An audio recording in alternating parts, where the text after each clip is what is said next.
दरम्यान एकनाथ शिंदे यांनी जी पत्रकार परिषद घेतलेली आहे त्याचे नेमके 5 अर्थ काय आहेत याची माहिती ग्राफिक्सच्या माध्यमातून समजून घेऊयात।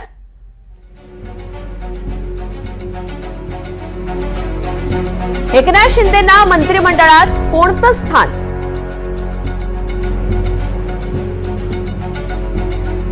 एकनाथ शिंदे उपमुख्यमंत्री होणार?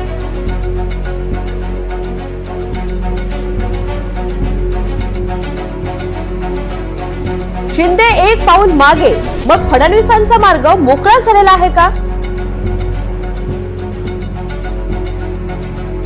फडणवीसांच्या नावावरच आता भाजपकडून शिक्कामोर्तब होणार का?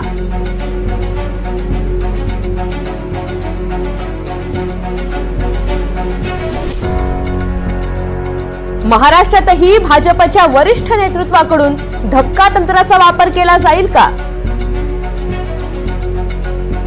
मंत्रिमंडळात शिंदे गटाला बरोबरीची संधी मिळेल का?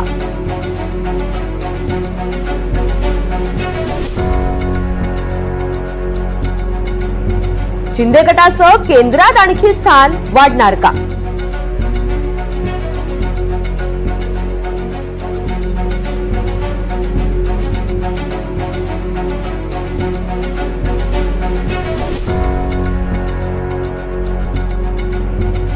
तर आजच्या पत्रकार परिषदेनंतर हे महत्त्वाचे 5 प्रश्न उपस्थित झालेले आहेत।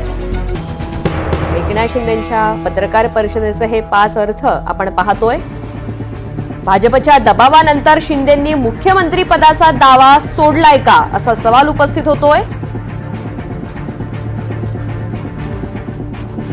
शिंदेंनी अतिशय संयतपणे मुख्यमंत्री पदावरचा दावा सोडलेला आहे।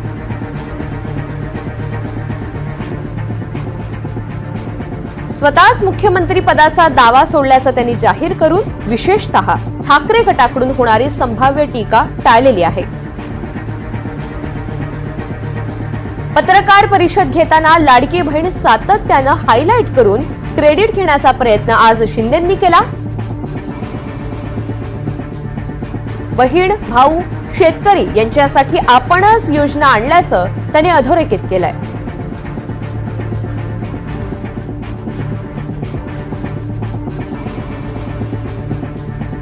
दरम्यान एकनाथ शिंदेंनी माघार घेतल्यानंतर आता पुढे काय घडामोडी नेमक्या घडू शकतात याची सुद्धा माहिती ग्राफिक्सच्या माध्यमातून समजून घेऊया। उद्या महायुतीच्या नेत्यांची दिल्लीमध्ये बैठक होणार आहे।